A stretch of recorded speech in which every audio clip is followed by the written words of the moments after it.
1 Tesalonika 2 ayat 9 dan 10. Sebab kamu masih ingat, saudara-saudara, akan usaha dan jerih lelah kami. Sementara kami bekerja siang malam, supaya jangan menjadi beban bagi siapapun juga di antara kamu, kami memberitakan Injil Allah kepada kamu.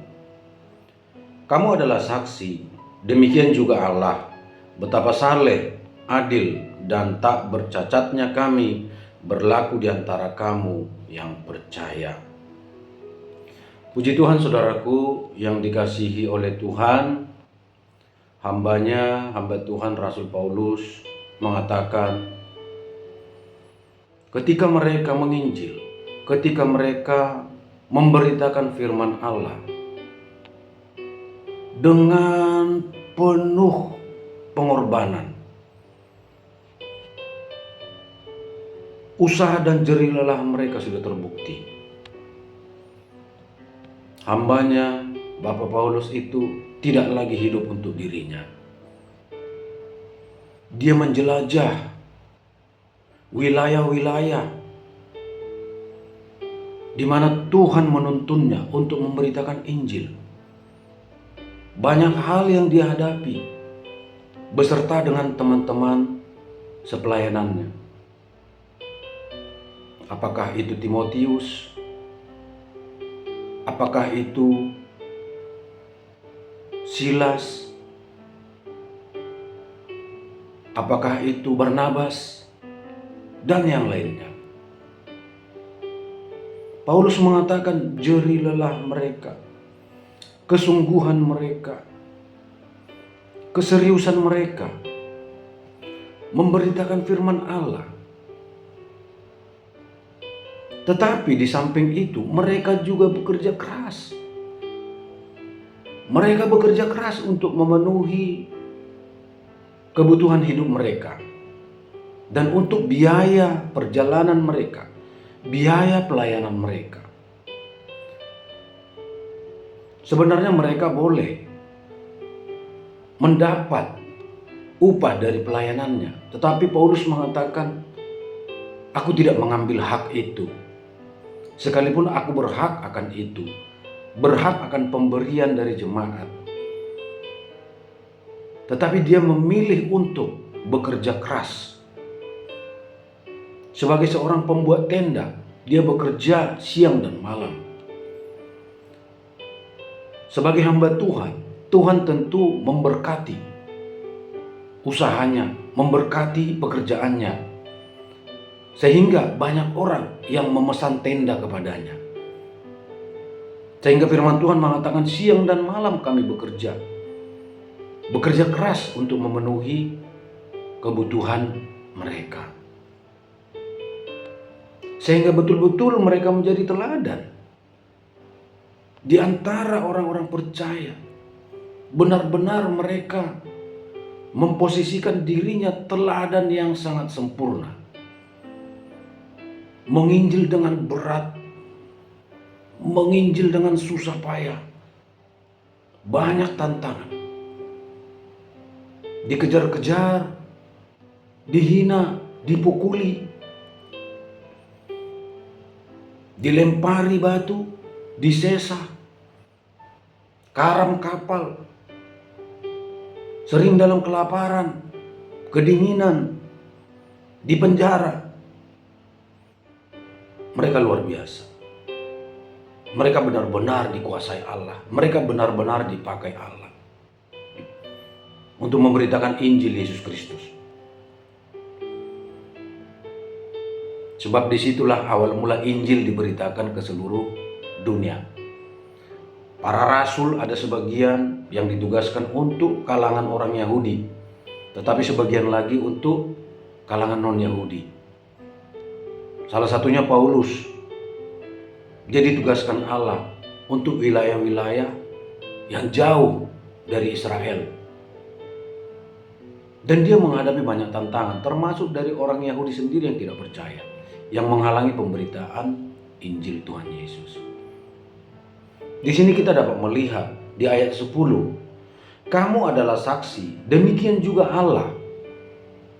Begitu Begitu yakin Paulus mengatakan, kamu semua umat Tuhan, kamu semua orang-orang percaya, yang percaya karena pelayanan Paulus, yang percaya karena pemberitaan Injil dari Paulus, Injil tentang Tuhan Yesus. Dia mengatakan kamu adalah saksi, demikian juga Allah, betapa saleh, adil dan tak bercacatnya kami berlagu di antara kamu yang percaya. Ini sungguh perkataan yang luar biasa, Bapak Ibu yang dikasihi oleh Tuhan.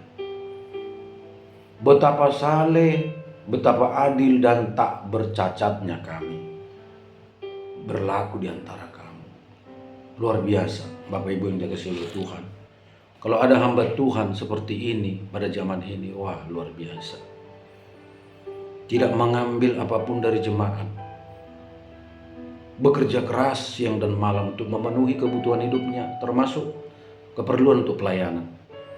Kalau ada uang dari jemaat, itu diperuntukkan untuk membantu orang-orang kudus di Yerusalem yang sedang mengalami kelaparan, sedang mengalami krisis moneter oleh berbagai hal. Paulus tidak pernah mengambil keuntungan dari penginjilan. Dia bekerja keras. Dengan berani dia mengatakan, kamu adalah saksi, dan Tuhan, kamu dan Allah menjadi saksi bahwa kami hidup dengan saleh, tak bercacat, tak bercela.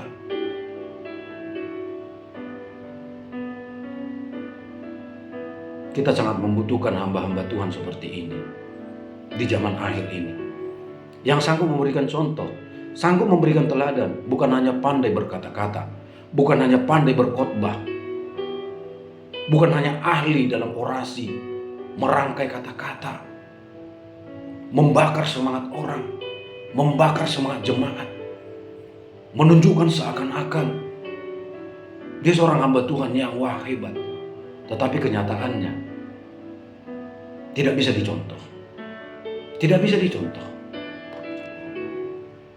Firman Tuhan berkata, kamu akan menilai seseorang lewat buahnya. Seseorang boleh berkata-kata luar biasa. Dia boleh tahu firman Allah dari Kejadian sampai Wahyu. Dia mungkin membaca Alkitab puluhan kali. Tetapi kalau dia tidak menghidupi firman itu, sama sekali tidak berguna. Di zaman saat ini, sebenarnya bukan saat ini saja, seorang hamba Tuhan harus menunjukkan teladan. Harus menunjukkan teladan. Sebelum dia berbicara tentang firman Allah, sebelum dia memperkatakan firman Allah, dia harus melakukannya dahulu. Kita perlu menjadi contoh bagi jemaat Allah. Kita perlu menjadi contoh buat orang-orang di sekitar kita, bahwa Kristus menguasai kita, bahwa Kristus hidup di dalam kita, bahwa Kristus berkuasa atas hidup kita. Kita adalah surat terbuka yang bisa dilihat orang. Tulisan Kristus itu bisa dibaca lewat kita. Firman Allah itu hidup di dalam kita. Firman Kristus itu diketahui orang dari kita lewat kehidupan, lewat perkataan, lewat perbuatan, lewat sikap kita. Tuhan menghendaki kita untuk menjadi anak-anaknya yang demikian. Roma 8 ayat 29 mengatakan, akan semakin disempurnakan, menjadi segambar serupa dengan Kristus. Semakin hari dibaharui. Ada perubahan. Semakin serupa dengan Kristus. Kristus telah memberikan teladan yang luar biasa bagi kita. Lewat kasihnya kepada kita, kasihnya kepada Allah, ketaatan kesetiaannya kepada Bapa. Rasul Paulus juga sudah tunjukkan teladannya, pengorbanannya, teladan hidupnya, kesalehannya, tidak bercacat, tidak bercela. Kita juga anak-anak Tuhan haruslah demikian. Kita harus mengikuti apa yang benar. Kita mengikuti apa yang mulia. Kita mengikuti apa yang bernilai tinggi, kekudusan, kesalehan, kemurnian. Buang kepalsuan. Buang, lepaskan topeng.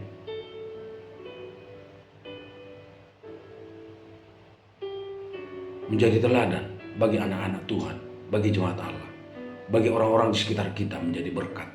Lewat kehidupan kita, nyata dilihat orang bahwa kita layak menjadi contoh, layak menjadi teladan. Sehingga lewat kehidupan kita, orang-orang diberkati, orang-orang dikuatkan, keluarga kita dikuatkan, jemaat dikuatkan, orang-orang di sekitar kita dikuatkan, diberkati, orang-orang dimanapun kita berada, orang-orang diberkati, orang-orang dikuatkan. Terpujilah nama Tuhan. Tuhan Yesus memberkati. Haleluya. Salam.